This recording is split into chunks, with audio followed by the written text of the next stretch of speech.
Hi, everybody. I'm Skip Elshammer. Welcome to the AV Geeks Lunchtime Streaming Show, where we watch old 16mm films, and I'm in my living room.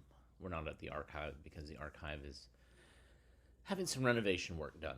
So we've been here for a while, a couple of months, and hopefully we will be back by April. That is fingers crossed.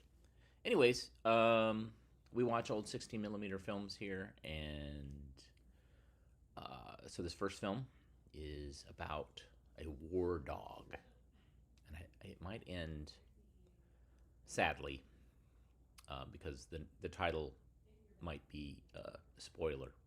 3 Feet in Heaven. Enjoy.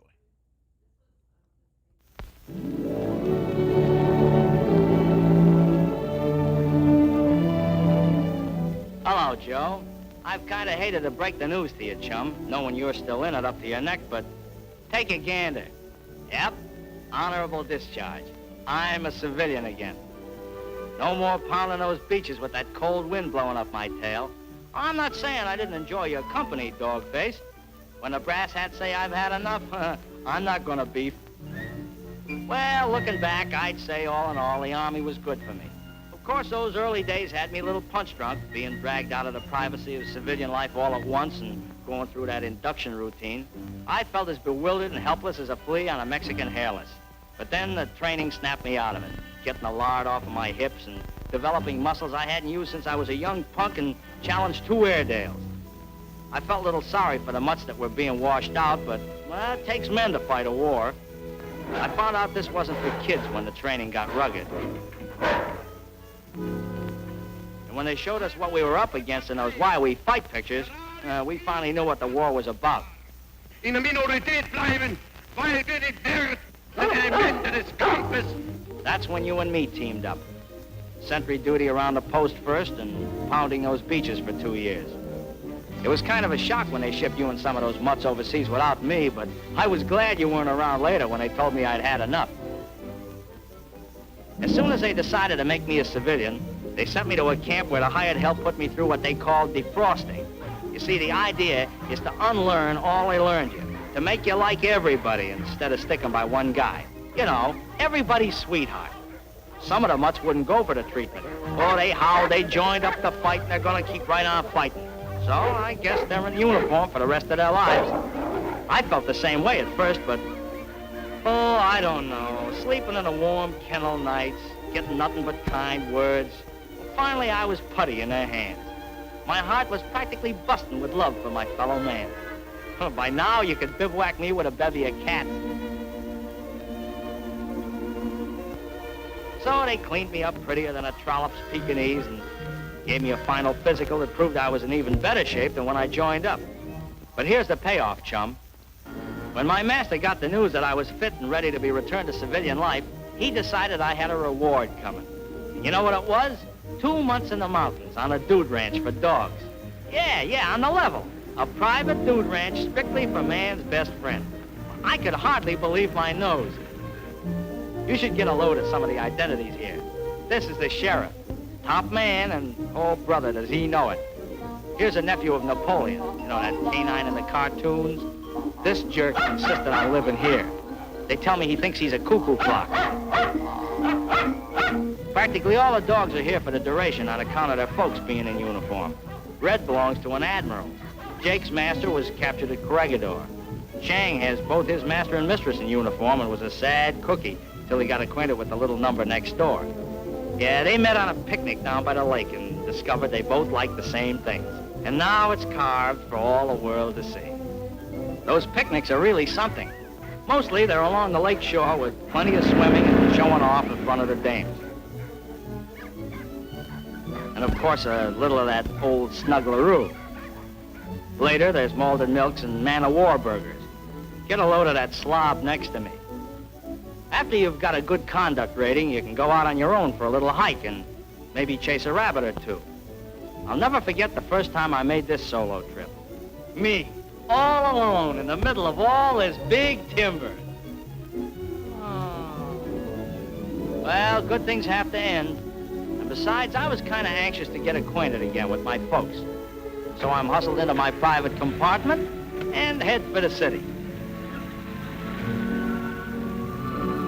Well, this was the moment I'd looked forward to, but was afraid of. Hoping I wouldn't break down or they wouldn't. You know, I was even worried about being a family dog again. So much time on my hands and nothing but brotherly love in my heart. And then the kid's arm was around me, and this new character was cooing at me. And wham, it was just like I'd never been away. Brother, this is it. This is worth everything. And did I say time on my hands? Say, did you ever take care of one of these little numbers? All you gotta do is blink an eye, and in 1 second flat, they're over the hill. Hey, you, get back where you belong. Yeah, you, on a double. Look at her. The little punk thinks I'm sore. Man, if she only knew how well the Army has defrosted me. Nice feeling, Joe. I hope this is for everybody someday. A place in the sun, free air to breathe, and a decent job to be done. Good luck, Joe. May it be soon for you.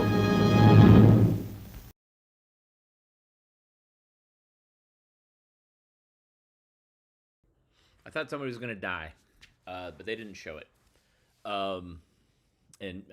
According to the comments, many of you are incredulous about what happens to a war dog after they are honorably discharged. Yeah, I have no idea. But I think Kevin had it right that this was probably made to talk about the war effort and war bonds. That's my guess. This next film, let's see what the hidden message of this is. My guess is it's about Chevrolet. I could be wrong. Enjoy.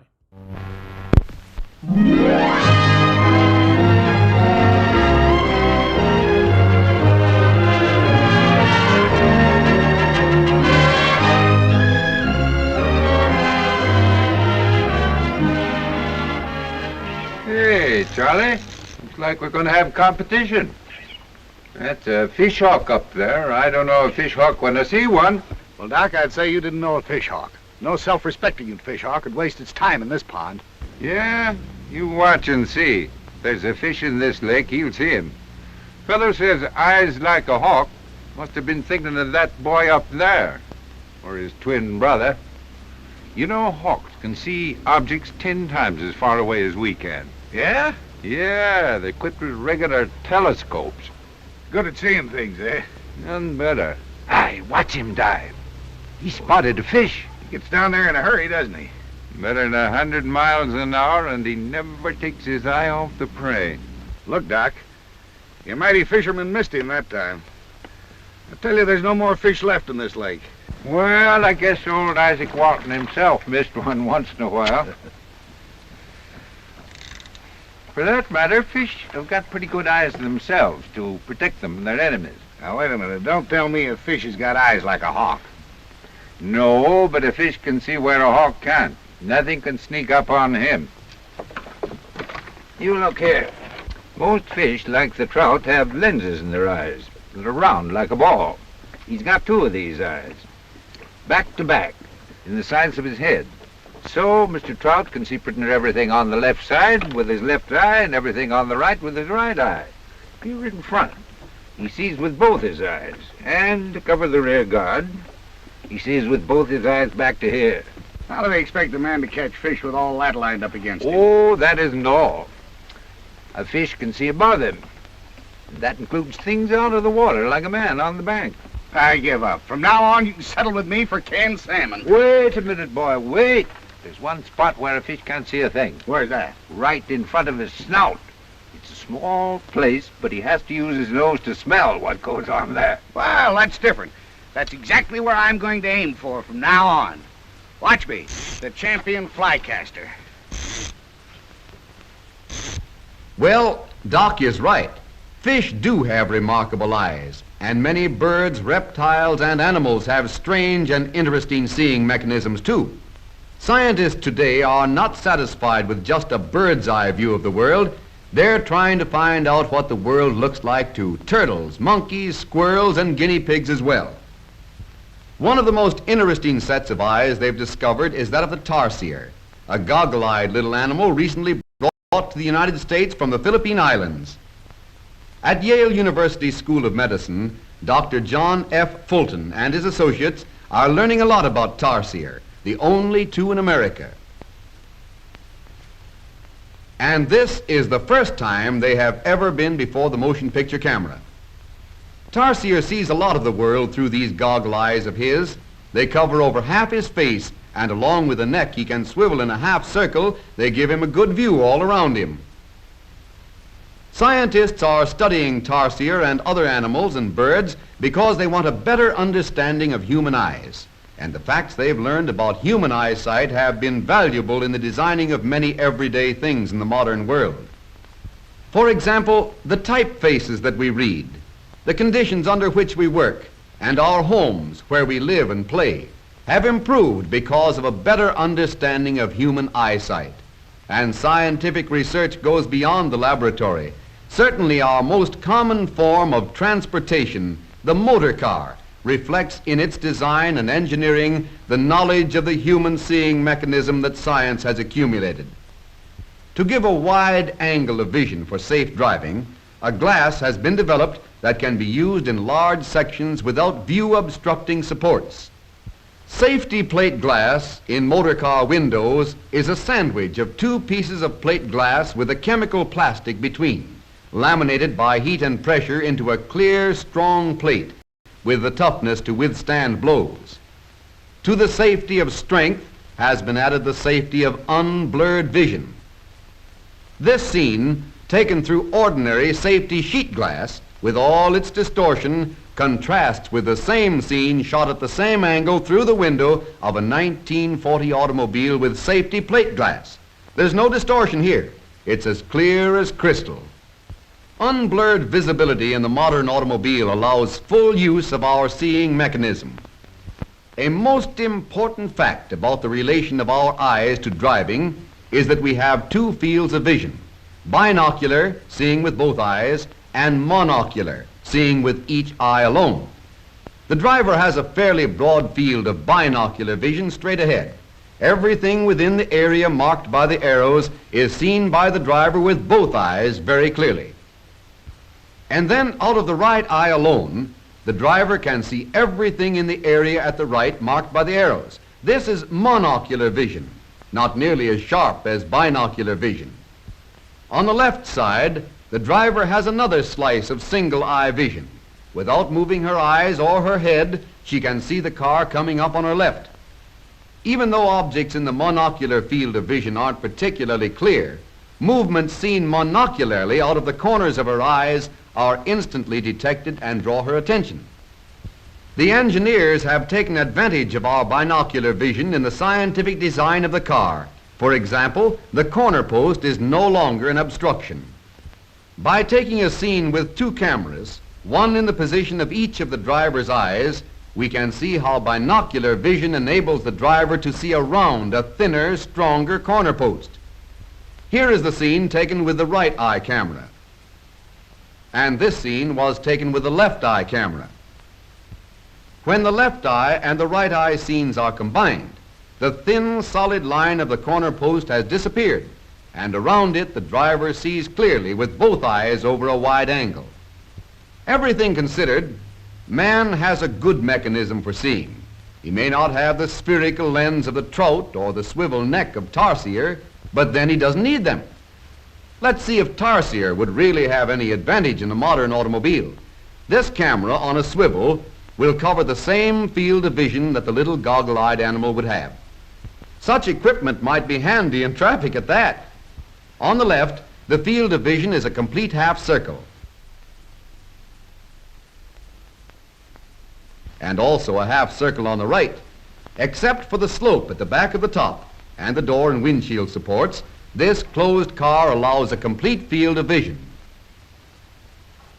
Now let's change the lens in the camera and take a picture of what a fish might see if he could drive an automobile. A fish can see a complete half circle at one time with each eye without moving its head. This special camera has a spherical lens like that of a fish eye.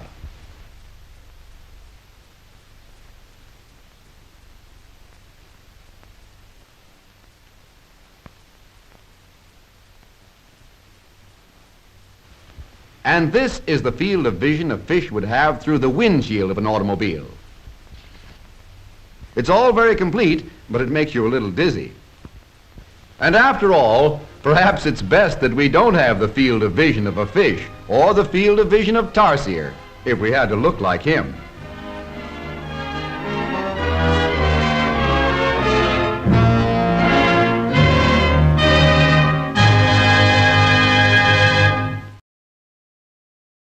Oh, that Tarsier. Oh, we love it.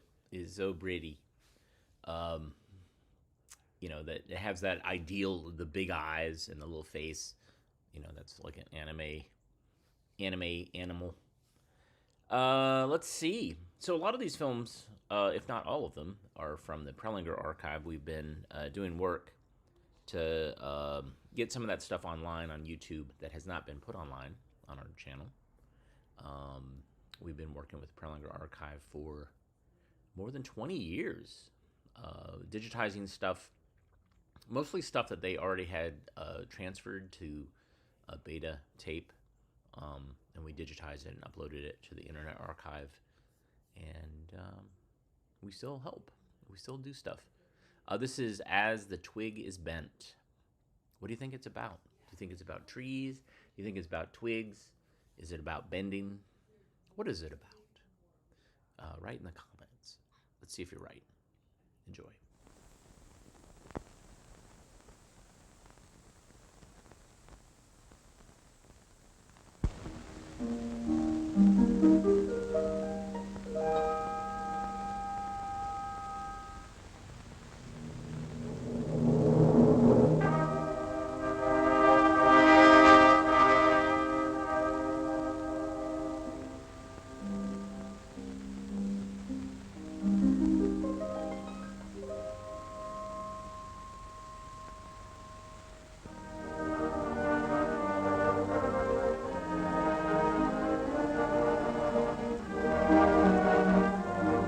These are America's future citizens, the kids they are fighting for all over the world.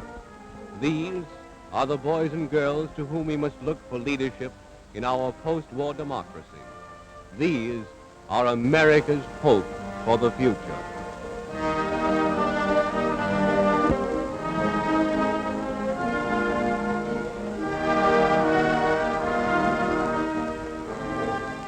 But as the twig is bent, the trees incline.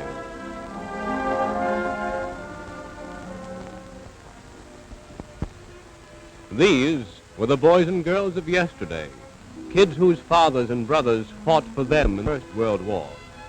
They, too, might have become good American citizens, but instead enemies of society.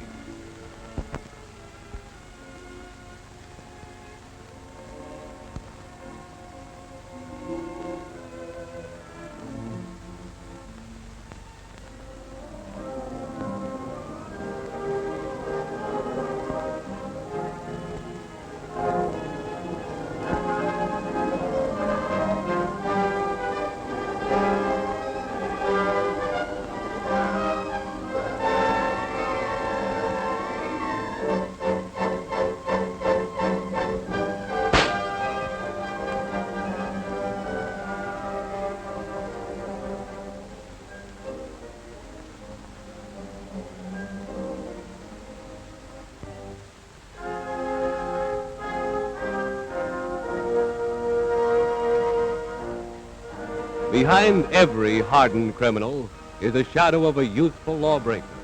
Into the pattern of every major crime is woven a story of parental neglect, of misguided youth. Just as the twig is bent, the trees incline.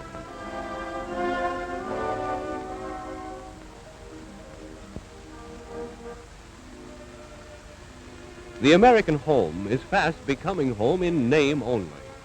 Thousands of families migrating to industrial areas are faced with inadequate housing and recreation facilities. Parents working side by side in essential factories, offices, and shipyards sacrifice the equally essential job of maintaining a normal home life.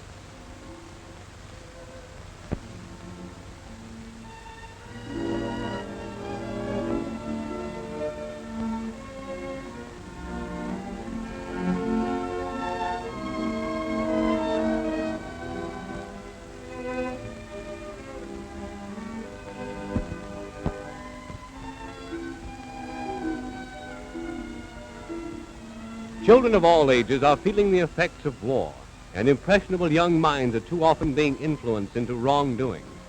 Smaller children, left to their own devices, are following the example of older children and learning habits and practices far too old for their years.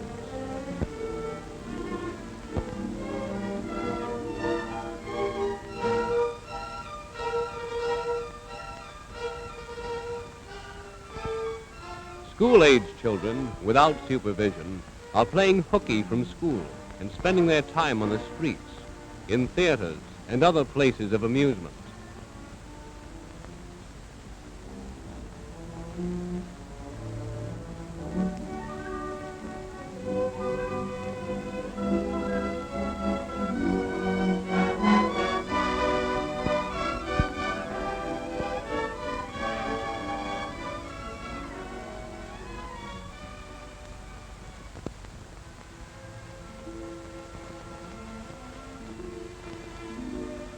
Teenage boys and girls are leaving high schools and colleges for well-paying jobs.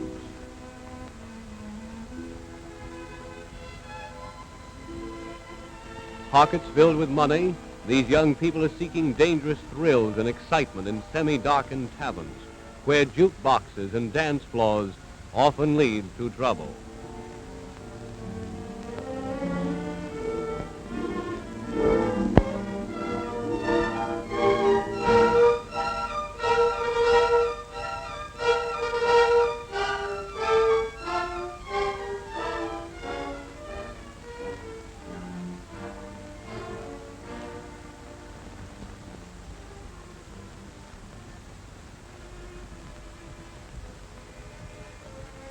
Young, romantically inclined girls, confused by the hero-worshipping spirit of wartime, are finding it hard to resist the glamour of military uniforms.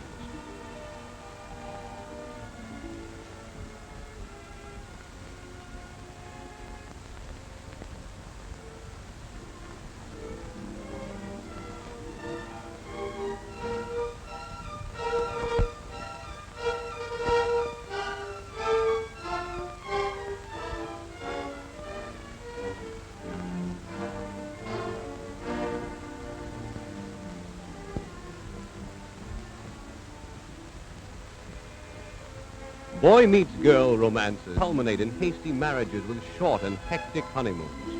Even well brought up and well-intentioned boys and girls in their late teens and early 20s are victims of war's restlessness. Before they scarcely become more than friends, the boy is ordered to duty miles from home, and the girl returns to the comparative monotony of school or work. In spite of their good intentions, these young people often find themselves in dangerous situations during their leisure time. In a world at war, as in peace, it is every parent's duty to equip the younger members of the family for the post-war task ahead. It is more important today than ever before to maintain a normal home life. No parent can escape the responsibility of guiding the next generation to maturity.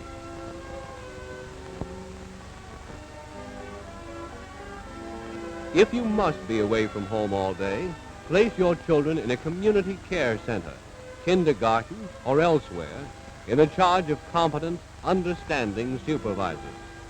Know your children's companions. If you move to a new neighborhood, find out with whom your small children are playing and meet their parents. Raise your children to respect the law rather than to fear it, and to regard the policeman as their friend.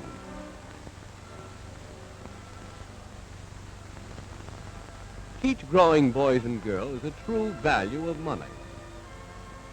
Have them start their own savings accounts and invest part of their allowance in war stamps. Show them how a systematic saving program will help them attain the things they want and provide for their future security. Encourage your children to read good literature by subscribing to wholesome magazines and by having them join your local lending library.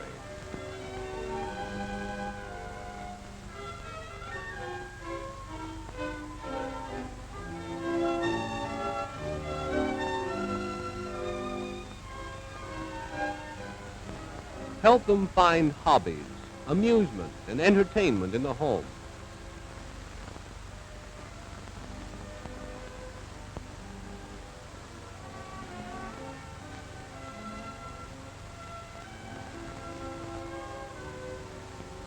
Join your local parent-teacher association. Attend the meetings regularly and participate in its activities.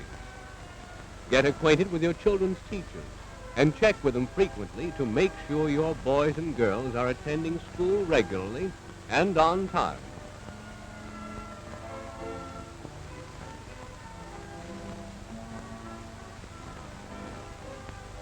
Help keep your older sons and daughters out of trouble by encouraging them to bring their friends to your home. Insist on meeting your daughter's dates and learn something about their backgrounds and associations. Whatever your religious faith, train your children to attend church services regularly and set an example by going with them as much as possible.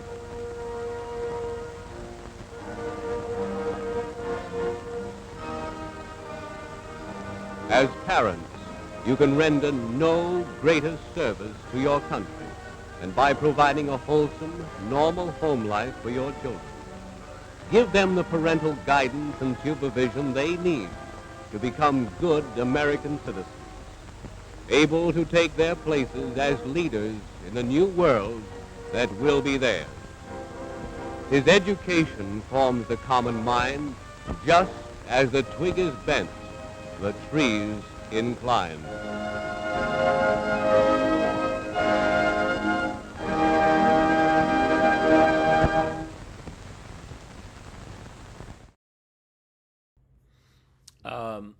Yes. So I have another film called As the Twig Is Bent, which is totally different. I think it's about Lutherans. All right. This next film hits home. This is part of that Centron series about teenagers who have social problems, and we are asked to help solve those problems. This is The Procrastinator. Enjoy.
Taking a break, Mom. It's like this every night, Jean. You fiddle-faddle your time away.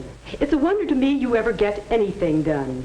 Always putting things off until the last minute. Well, I do get things done, though, don't I? Just by the skin of your teeth and with all of us helping. Now get to work. I'll expect to see all this homework finished by 9:30. All right, Mom.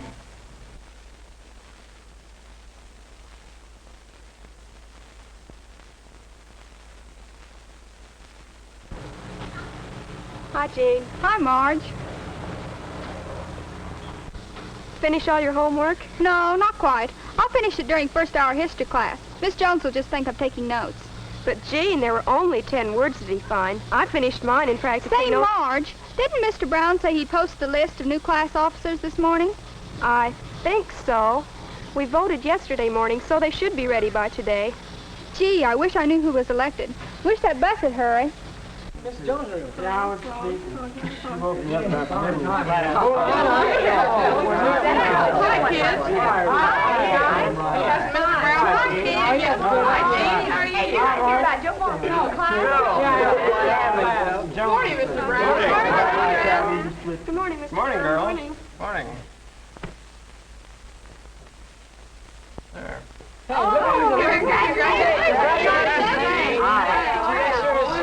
That means I'm in charge of the We'll see you. Yeah, so long, kid. We'll see you. So long. Golly, Marge, I'm sorry you didn't get elected. Oh, that's all right. Jean will make a good social chairman. She's got lots of good ideas. Yeah, but she never sees things through. She was chairman of the class assembly last year, and it was one of the best we ever had. Sure, I remember.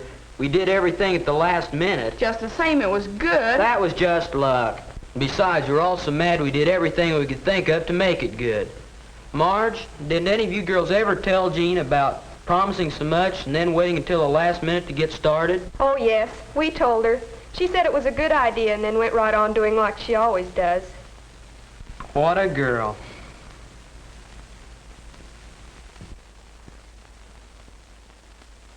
Here are the plans for the decorations. Pretty nice. They're real simple, and we'll only need the gym the night before the party. In fact, if we start to decorate at 6:30 sharp, we'll be all through by 8:30. Let me see it, Jean. See? She's really on the ball this time. You just wait. We still have a whole month to go. I have a list of all the crepe paper and stuff we need. I'll bring them the night we decorate. Uh-oh, here it comes. Look, Jean, this decoration stuff is simple enough, but there's more to it than just talking about it. Maybe you ought to appoint some committees to help. Yeah, that's pretty good. What about reserving the gym? What about refreshments? We'll need to eat. Yeah, Quiet.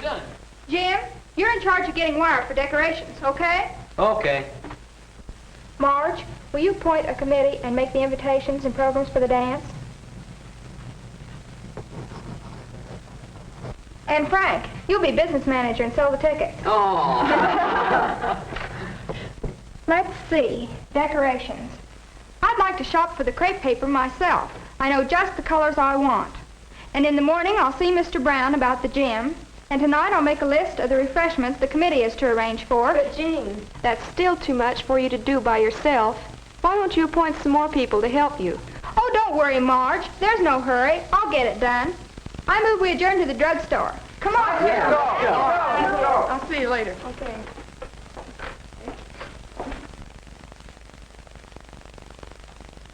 Bye, kids. See you later. Oh, Mr. Brown, I was just coming to see you. And I was just coming to see you, Jean. I wanted to see you about getting the gym for Friday night and Saturday, the day of our party. Well, Jean, you should have seen me about that some time ago. You mean we can't have it? Well, fortunately for you, Jim saw me about it a few days ago, so I did reserve the gym for the class. But as chairman of that committee, Jean, you should have seen me about that reservation at least a month ago. I'm sorry, Mr. Brown, but gee, with all the tests and everything, I just didn't have time to. Well, I hope you aren't putting off many more of your responsibilities, because you haven't much time left. Oh, yes, sir. I know that. I'm going downtown right after school tonight and get the decorations and... Jean, did you ever try making a list like this of the things you have to do and the time you have to do them in, and then try sticking with the list? Oh, sure, Mr. Brown. That's a good idea. Well, thanks for reserving the gym for us. I've got to go now. Bye. Goodbye. Hi, Alice. Say, I've got the greeniest new record I want you to hear. Come on over after school and we'll play it. I'm sorry, Mrs. Hill, but I just don't know what Jean has done about refreshments for the party. You know, Mrs. Nelson, I work during the day, and I would like to know what Martha is to bring so that I can prepare it the evening before and get it out of the way. I understand, Mrs. Hill, and I'll talk to Jean and have her get in touch with you this evening. Thanks for calling. Jean, come here a moment, please. Later, Mom. I'm supposed to meet the kids in a few minutes. Jean. But, Mom... Jean. All right, I'm coming.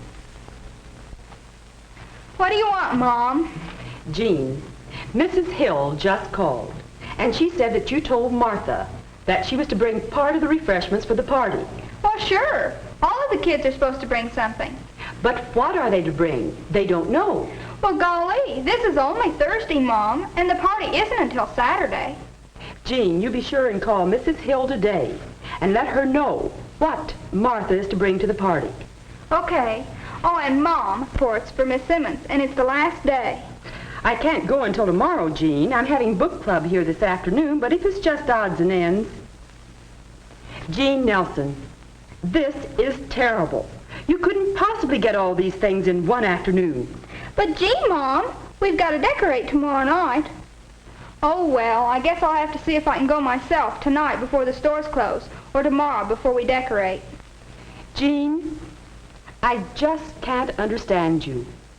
Why do you always put off everything till the last minute? Well, I couldn't help it, Mom. There are just so many things to do, and... Oh, there's Marge. Bye now. Don't worry, I'll get everything done. I'll take care of everything, Jean said. At the time, she really meant it. But when she tried to call Martha's mother about the cookies, the line was busy. And when she tried to get to town that afternoon, there were some other things she needed, and the stores closed before she could buy the materials for the decorations. Anyway, there's still tomorrow. She'll have to work hard, skip some other things she ought to do, but Jean works well under pressure. Yes, there's still tomorrow. And the hints the others gave her? Marge, advising her to assign some of the work to a committee and not try to do so much herself. Mr. Brown suggesting she make a list of the things she had to do and the time she had to do them in. Jim wanting her to get the job started weeks ahead while she still had time to get it finished. Yes, Jean had plenty of hints on how to get things done, and she had good intentions, but something always happened to keep her from making use of their advice. So Jean is polishing her nails. They'll look nice for the party tomorrow. She'll be here in a few minutes. She'll get here. I told you so. I told you it'd be like this. Now, Jim, there's no use getting upset about it. Well, my mother's upset, and I don't blame her. Jean didn't tell me till today what I was supposed to bring for refreshments, and now Mom has to stay home from work and make cookies. Yeah, we almost didn't get the jam either. Did you hear about that one? Yeah. Now, listen, this won't help. There's still time to make this a good party. Jean will be here in a few minutes with the decorations. Well, she's 15 minutes late already. Oh, what a chairman. Hi. Here, let me help you. Gosh, that doesn't look like much crepe paper. Well, it isn't exactly what I had in mind, but... What do you mean it isn't exactly what you had in mind? Now, wait a minute, Jim. I have been waiting. We've all been waiting for 2 months. Why don't you have enough crepe paper? And why didn't you tell the kids about the refreshments? And why did you wait until the last minute to reserve the jam? I've been so busy, Busy my foot. You just put it off like you always do. Jim, blaming Jean isn't going to help now. I know, but I'm going to tell Jean something she should have been told a long time ago. Now listen, Jean, it's okay with me if you get your homework in at the last minute. That's your business. But when you ruin the whole class party just because you keep putting things off, none of us like it. Let me tell you something else. Well, that's Jean's story. Always putting things off. Procrastination, it's called. Can you see how procrastination affected Jean, her friends, their party? How could Jean manage her time better? Remember the hints some of the others gave her? Could you use them to good advantage? Did Jean? What do you think?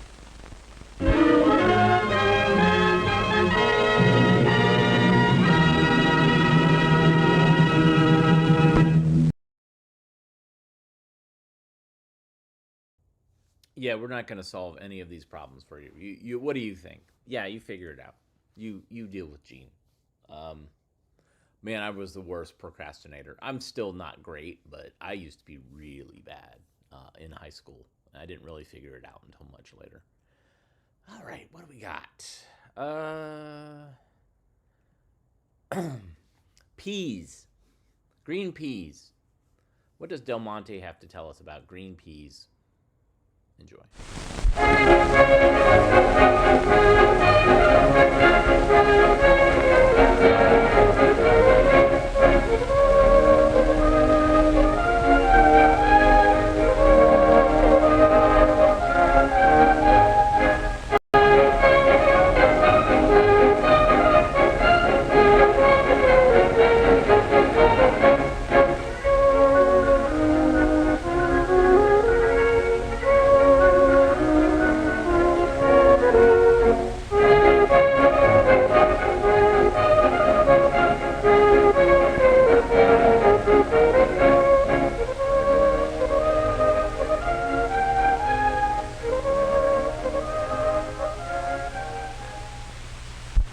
5:15 American Standard Time. The day-end rush is on as homebound workers throng the streets of every city, town, and hamlet. The Jane and John Does of the workaday world, all of them made kin by thoughts of home and that looking ahead to dinner gleam in their eyes.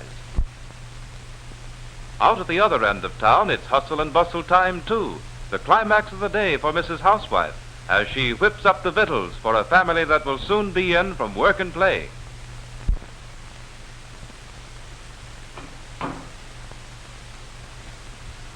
Chubby tore Dorothy's dress today. Oh, I don't suppose he meant to. Yes, he did, and he had to stay after school for it.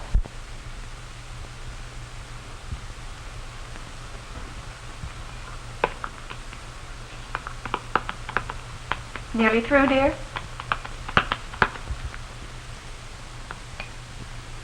You just know it's getting close to nosebag time, for here comes the star boarder.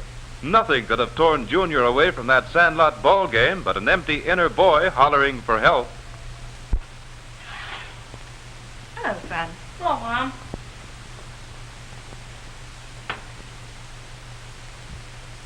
Here, here. None of that. What you got for dinner, Mom? This, Junior, is a roast of lamb. Boy, it sure smells good. Now run along, get ready for dinner, son. Oh, gee. Your father'll be here any minute. And hungry. Okay.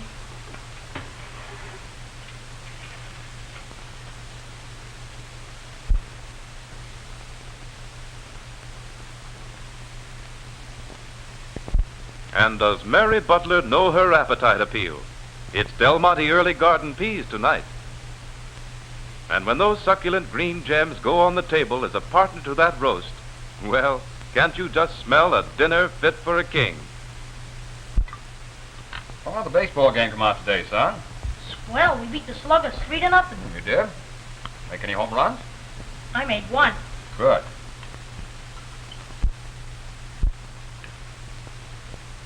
Can I have some more, Dad? What? You've got a regular man-sized appetite tonight, son. Well, I've been doing man-sized work. You mean chasing that baseball around the sandlot? Well, it makes you awfully hungry.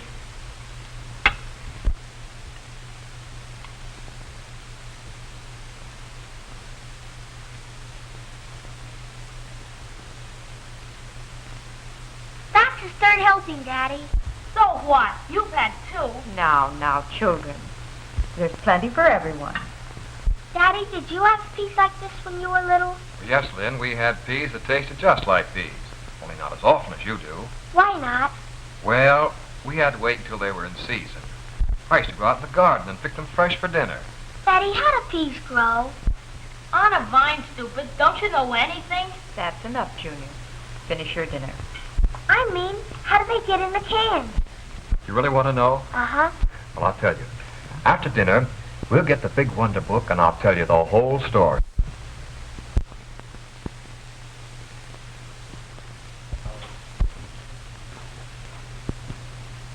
Well, how's Daddy's little girl tonight, huh?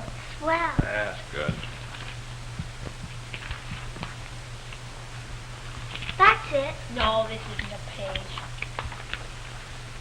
Here it is.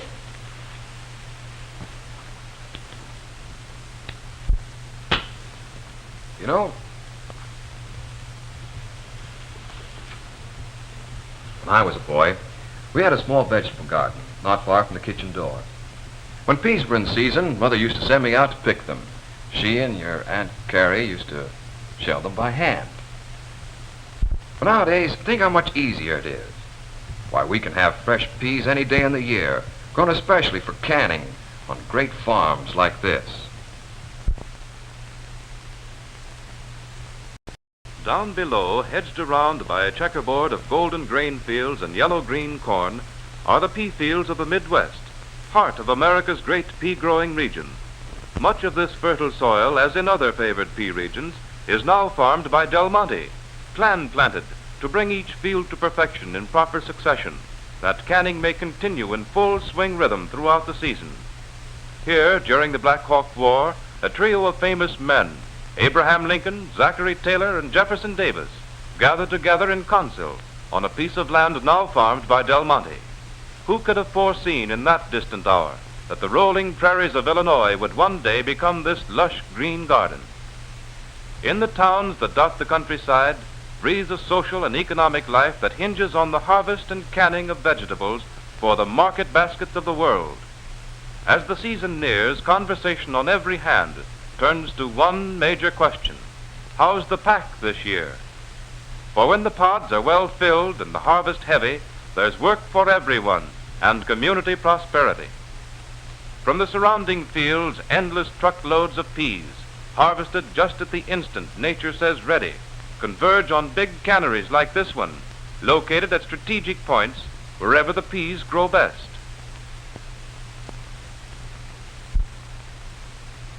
Long before the vines in the fields poked their tendrils above ground, Del Monte fieldmen were busy on soil tests, fertilization, selection of seed, and painstaking soil preparation, lending every scientific aid to develop the finest peas that can be grown.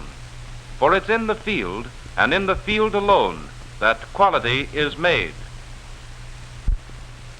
Now, with the vines full grown, every safeguard is taken to protect that quality right into the can. Every field must be cut when the peas are just so. Timing counts, and how. 1 hour too early or too late, and that prime quality may be lost forever. Comes the 0 hour and harvesting begins. The peas in their pods are just busting their buttons with on-the-minute freshness.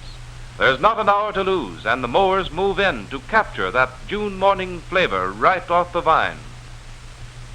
There's no twiddling thumbs when nature's the timekeeper. From the minute the field checker gives his go-ahead, it's a race of men and machines against time. It's a chain of many links, this harvest job, each dependent on the other.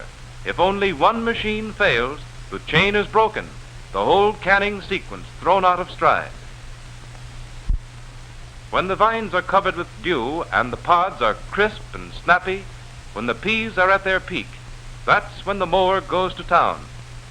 Hightailing its way down the pea patch, it shears off each vine, like barber clippers on the back of your neck. And then, like a juggler that does a different trick with either hand, rolls them into tidy windrows, ready for the loading crews that follow right behind. With train-schedule precision, the loaders follow right on the heels, or rather the clippers, of the mowing machine. Pods are still crisp with dew as that venerable farm tool, the pitchfork, begins hoisting them onto the wagons. Relentlessly, the wagon trains move down the windrows, pitchers on either side holding a steady pace to keep in motion the rhythmic cycle from cutting to canning. There's no stop sign for these men until the wagons are loaded. And if you've never worked on a farm, just try that on your sacroiliac.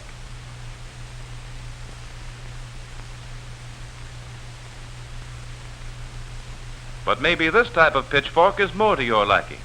Fast mechanical loaders to speed up the harvest on big farms like this.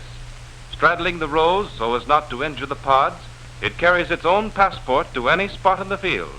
Its endless grapplers, gentle as a kitten, pick up the vines, take them for an escalator ride, and toss them lightly onto the load. More and more, Del Monte uses such high-speed equipment to step up the harvest pace, to safeguard that distinctive quality Del Monte demands in peas. For Del Monte methods, like Del Monte men, must lead in the march of progress. Loaded now, looking like a parade of gray-green circus elephants, linked trunk to tail, the wagon train lumbers across the fields to the vining station for the next chapter of pea progress. Hour after hour, the loaded wagons roll up to the viners, those shiny cylinders that look like aluminum prairie schooners. The vining station is the heartbeat of the harvest, a teeming beehive of men and machinery that does what the housewife used to do by hand, shell the peas. This machine, supplanting slow, costly hand methods, really put America into the pea business in a big way. What happens inside the viner is much the same as if you tossed a pea pod in the air and gave it a firm whack with a flat paddle. Inside the viner, huge paddles, set at just the right angle, smack each mass of falling pods and vines. The air inside each pod is compressed by the blow. The pod bursts open at the seams, and the tender peas burst out. just as firm and uninjured as though you had shelled them by hand. And so the harvest job goes on, often through the night. There's only one moment in the life of every pea field when nature says, now's the time to act. And be it dawn or midnight, that's the instant Del Monte men spring into action. Only such vigilance can capture the tenderness and flavor for which the Del Monte label always stands. Short moments away from the harvest fields, the peas arrive at the cannery, where they wonder perhaps, what are these fellows doing? But they'll have to get used to constant inspection. By the time they're ready for the shiny tins at the other end of the cannery, they'll be the most scrutinized peas in the world. Here is the dispatch room that starts the peas over the packing line. From here on, every pea will pass through test after test, elimination after elimination, until at the end, only the very prime peas will have won their spurs for the Del Monte Early Garden Pack. From start to finish, it's every pea for himself, and only the fit survive. Chapter 1 in the cannery story is the shaker cleaner, a cute gadget with a movement like a rumba dancer, only more of it. The peas dance along until they find a convenient little manhole to drop through, while any pods, stems, or bits of vine get shunted onto a sidetrack. This is just a sort of warmer-upper. Those peas ain't seen nothing yet. Now the peas cease to be landlubbers and turn into long-distance swimmers, and what a dunking! In the riffle washer, they shoot the chutes in clean, fresh water, so regulated that peas pass over, while heavier matter is trapped in the riffles. Then they get taken for a ride by a spiral conveyor that boosts them along to a rotary washer. Being heavier than water, peas sink to the bottom. Bits of stems, leaves, or skins are skimmed off the top. By now, Mr. and Mrs. P began to think life in a cannery is one long Saturday night. In the rotary washer, they take a scrubbing like a small boy whose folks are expecting company. If peas had ears, this washer would get behind them, and that's no foolin'. The next operation gives two things, an elevator ride and a bubble bath. As the peas travel up a pipe conveyor to the top floor of the cannery, the water that carries them is bubbled constantly by a stop-and-go surge of water. Every little pea goes to the top in a billow of foam and gets a shampoo in the bargain. The water separator drains the peas and at the same time eliminates loose skins and broken pieces. Now here's real magic, the Colossus grater, and what sleight of hand stunts it does. Up to this point, peas of every size are mixed together like a herd of sheep. But that's no go when you're after flavor. It takes skillful blending of just the right sizes to give that natural June morning taste so characteristic of the early garden blend. No one size or sieve of peas can do it alone. No hit or miss assortment of sizes can do it either. So let's see what goes into the Del Monte Early Garden Blend. These peas sit for their portrait just as they came off the vines, a jumbled collection of mixed-up sizes. Many of them just don't have what it takes for Del Monte. So let's put them through the grater and sort them into their respective sizes. Now, as peas grow in size, their flavor undergoes marked changes. These two young fellows are weak and watery. Flavor hasn't yet had a chance to develop. So Del Monte says, out you go. As peas approach old age, their sugars change to starch. So these overgrown ones, hard and starchy, their flavor gone, are ruled out too. It's the blending of those in-between sizes that gives the true, natural pea flavor. And that's exactly what Del Monte takes for its early garden blend, the pick of the pod.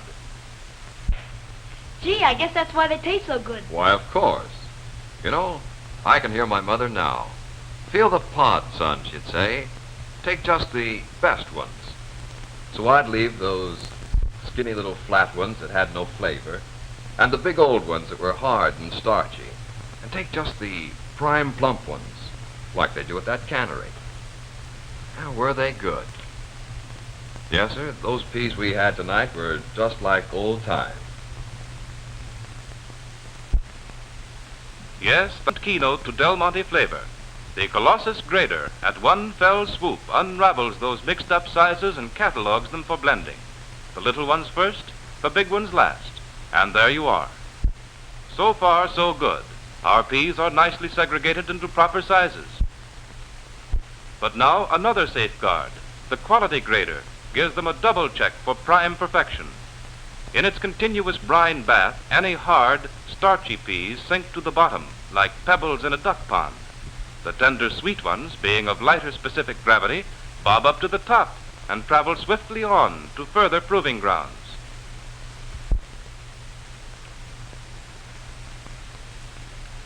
Still the elimination race goes on.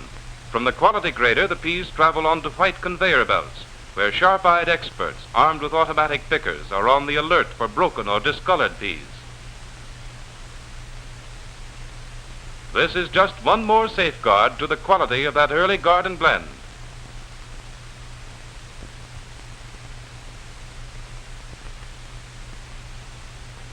After this careful working over, the peas roll off the belt and into hoppers that channel them into the blending plumes. These bring together peas of the selected sizes, not too young, not too old, but just those exactly right in-between sizes to produce that natural, delicate, right-off-the-vine flavor. There's no hit or miss, no guesswork in that famous Del Monte pack. When these selected middle sizes come together in the final blend, you get a balance of the finest flavor ever captured from a garden on a dewy June morning. Up to this point, it has been a long series of cold tubs and showers for those fast-traveling peas. Now, in this long cylinder, the blancher, they take their first hot water plunge, winding up a cleaning job that started way back at the other end of the cannery. And then, just as you do in your own shower of a morning, the peas jump under that last cold spray on the shaker washer.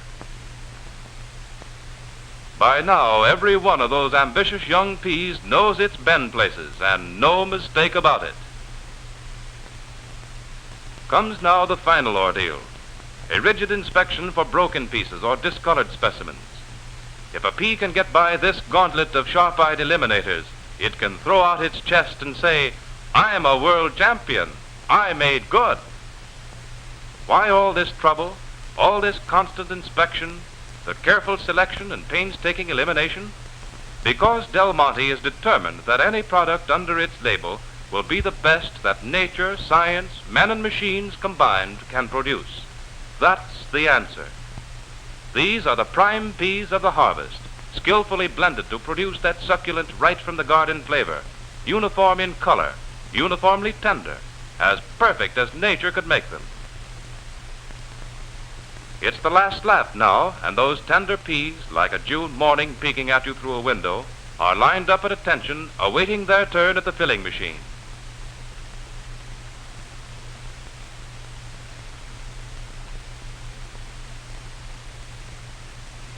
Just before the fill, each can gets a cleansing blast of live steam. Canning is a fast-tempo climax that happens faster than you can say Del Monte, and the filling machine, little less than human, fills each can at the rapid-fire rate of 3 to the second. Then away they march like an endless parade of proud tin soldiers into the automatic sealer where caps are crimped on, and they're ready for the cookers, huge pressure cookers, checked and checked again by rigid time and temperature controls. Only a short while before, the peas inside those cans were growing in the fields. In any man's language, that's traveling. Such is the story of Del Monte peas, a story of quality started long before the seeds themselves were planted in the soil, a quality nurtured in the fields by scientific cultivation, improved in the cannery by careful selection and exacting supervision, and made available under the famous Del Monte label to housewives everywhere. From field to cannery, it's one continuous cycle of unremitting care, of men, methods, and machines, all dedicated to one ideal, that Del Monte peas shall be none but the pick of the pod.